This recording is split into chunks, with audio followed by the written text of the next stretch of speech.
groovy. 進みましょうか。いえ、結構です。持とうか。いいよ。見てた。みんな始めてる。行くぜ100万台。プレイステーション。Hey everybody, welcome back. Jim here with some more import game recommendations, and today we're going to be taking a look at these fine games for the Sony PlayStation, and they are Asuka 120% Burning Fest Final, 1-on-1, Haunted Junction, Bokan to Ippatsu Doronbo,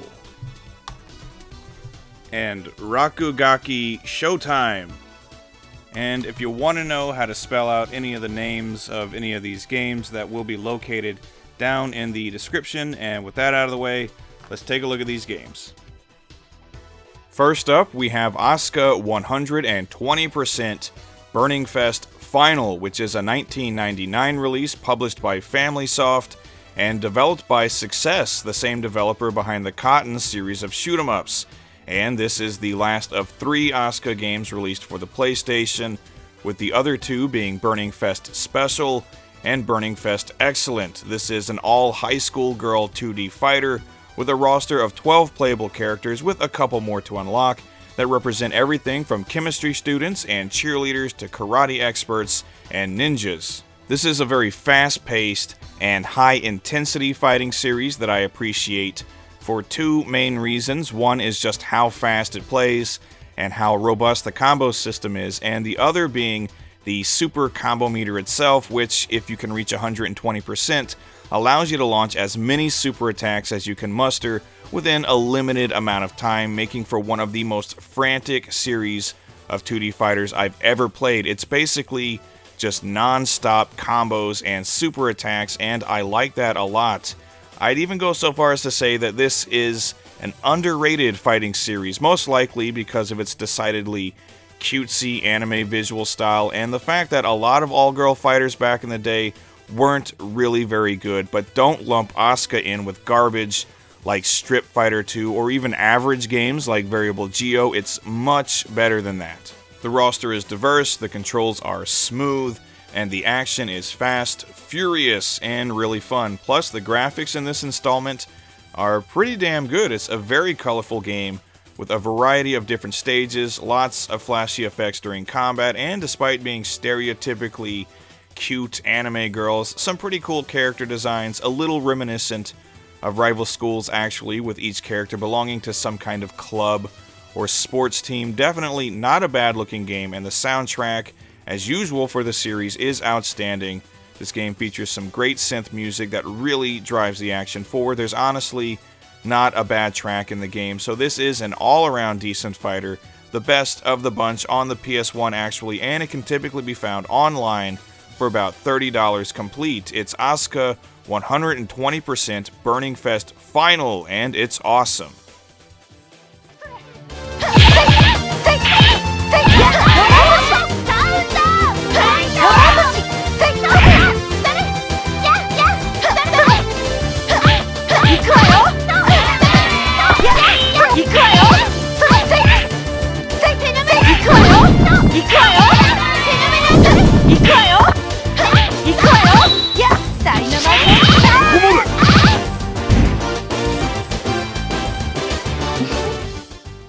Next up, we have 1-on-1, which is a 1998 release, and this is a weird game on a couple of accounts. One is that it's a basketball game that plays nothing at all like any other basketball game I've ever played, and 2, it was developed and published by a company called Jorudan, which now no longer makes video games, but instead operates a website that helps people navigate around the public trains and buses in Japan, which is a far cry from what we have here today. Basically, as the name implies, a one-on-one basketball game that plays a bit like a fighting game in that it actually has rounds, and you're given a selection of 8 unique characters that each have varying stats and special moves, although you won't exactly be seeing people launching fireballs and dragon fists as much as pulling off some sweet layups and backboard rattling dunks.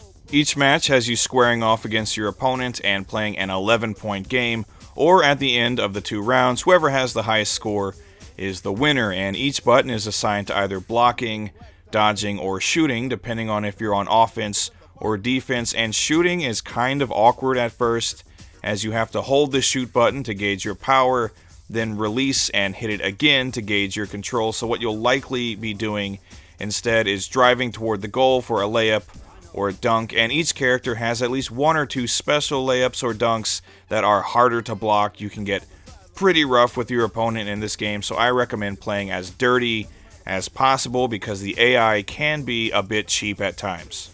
It's a difficult game to get into at first, again, not like any other basketball game, but once you get accustomed to the controls, this can actually become pretty addictive. The graphics and sound aren't really anything to write home about. They're pretty good for a low-budget title, and the character designs are at least amusing, but the draw here is definitely the oddball gameplay and the price tag, which is typically around $10, so if you're looking for something cheap, quirky, and surprisingly fun for what you'll pay for it, check out One-on-One.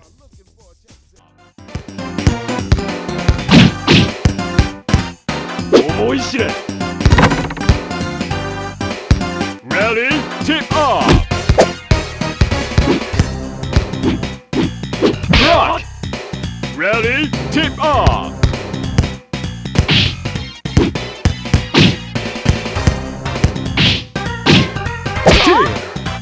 Ready, tip off! Ready, tip off!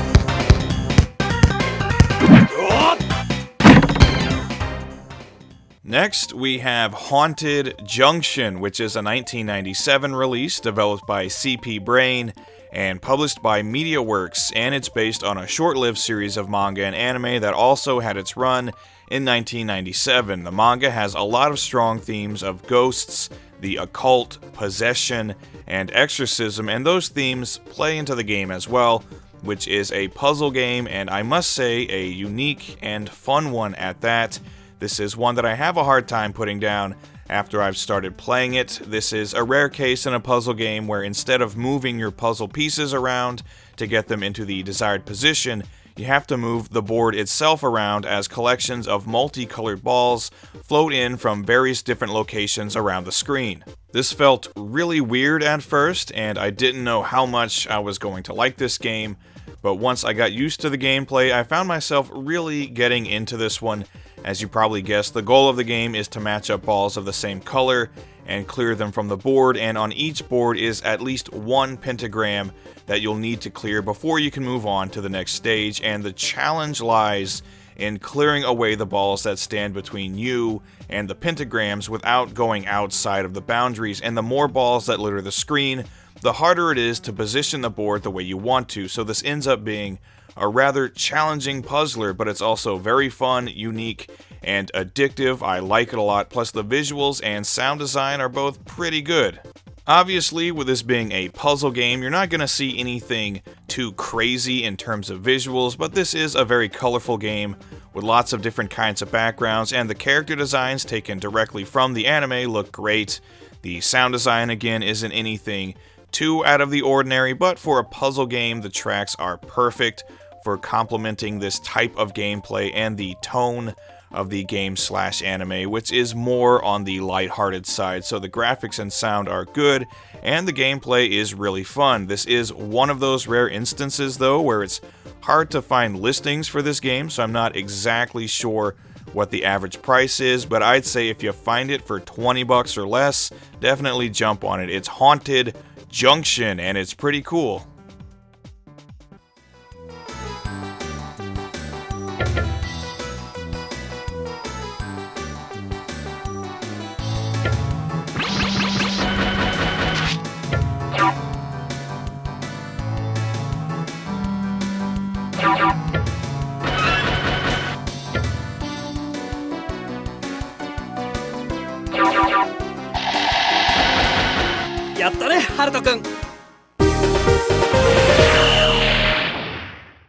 Next up, we have Bokan Ippatsu Doronbo, which was developed and published by Banpresto in 1996, and it's based on an animated Tatsunoko series called Time Bokan, specifically the Yatterman series. This is a top-down shoot-'em-up, and I'm honestly very impressed with it. When I think of great shooters, I don't really think of Banpresto. They didn't make very many that I'm aware of, but they did a great job.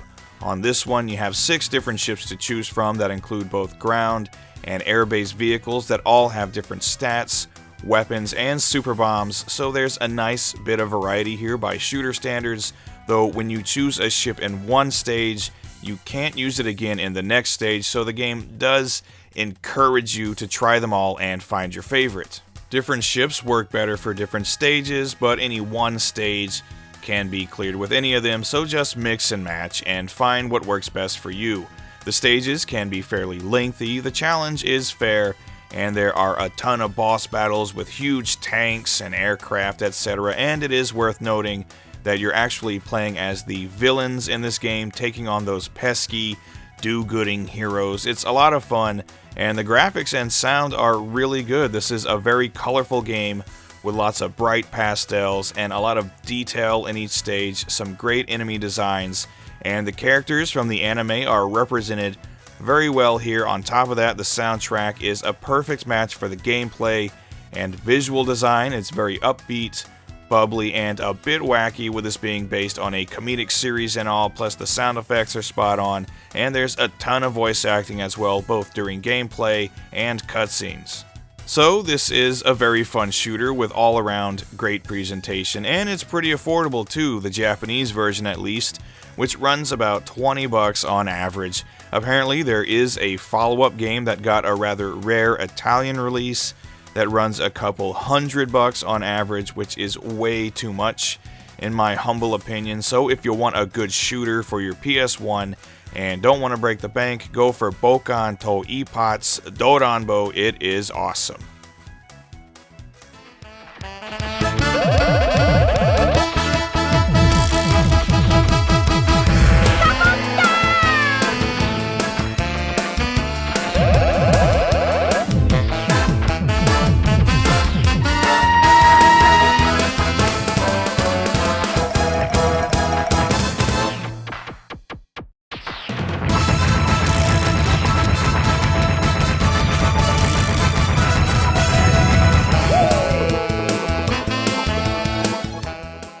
Last but not least, we have Rakugaki Showtime, which is another example of a wholly unique game in terms of visuals and gameplay that never saw the light of day outside of Japan, and what a surprise.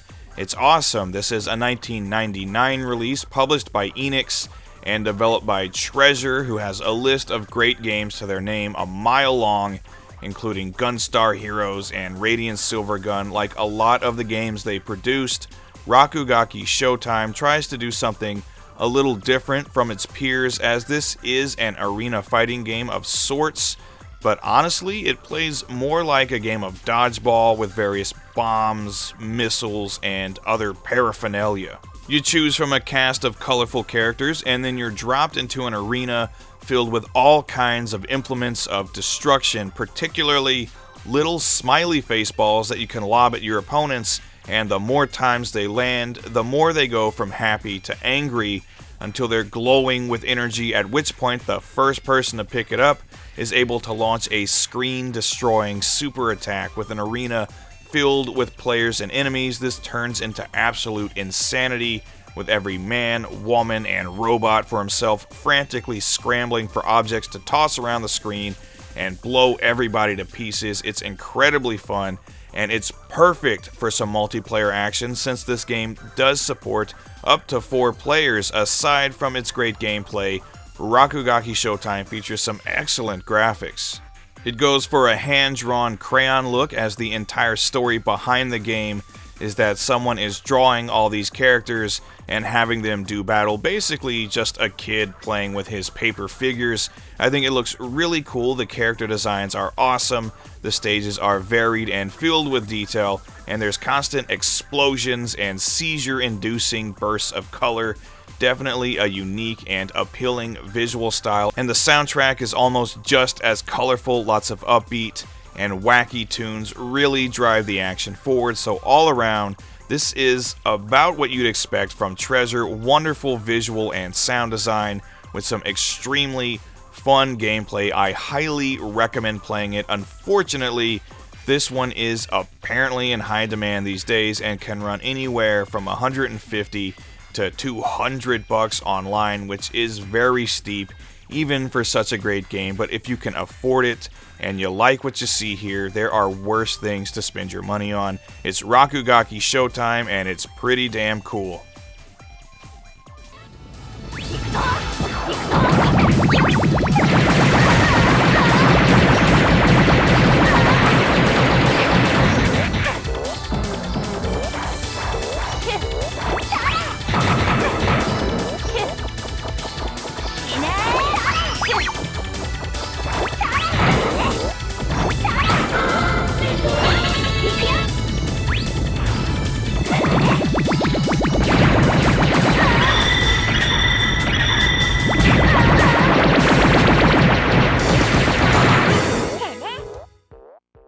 So there you go, 5 more great Japan exclusive games for the Sony PlayStation. I hope you enjoyed it, and I hope you saw something you liked. Do let me know down in the comments what some of your favorite import PlayStation games are, or what are some on your wish list. I'd really like to know. That helps me a lot when choosing the games to feature in these videos. And until next time, thanks for watching, everybody. Take care. Goodbye.